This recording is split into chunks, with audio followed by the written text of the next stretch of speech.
Well, landmark medical developments we now use routinely have often began as scientific experiments that can cost a lot of money to fund. President Trump's administration recently ordered large cuts to federal grant funding for the National Institutes of Health, saying indirect costs can save billions of dollars.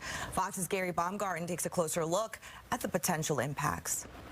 Scientific research can help establish new cures for diseases, but at several major universities around the country, the fate of future discoveries is on shaky ground. The mood around here is not that great right now. The Trump administration recently ordered large cuts to federal grant funding from the National Institutes of Health.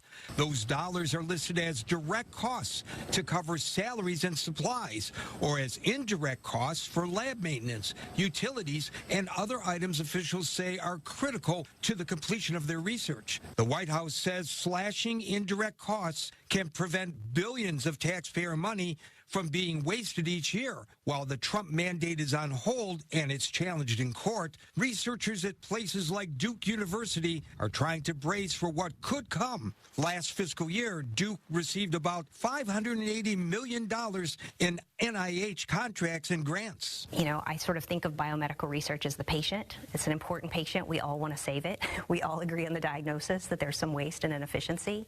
I worry that the treatment that has been proposed is going to kill the patient rather than treat the disease. The Trump administration is expected to appeal, but if the massive cuts are permitted, critics warn universities may struggle to fund buildings, staff, and critical equipment, putting their projects that study Alzheimer's, cancer, and more in limbo. We're likely to go into the red.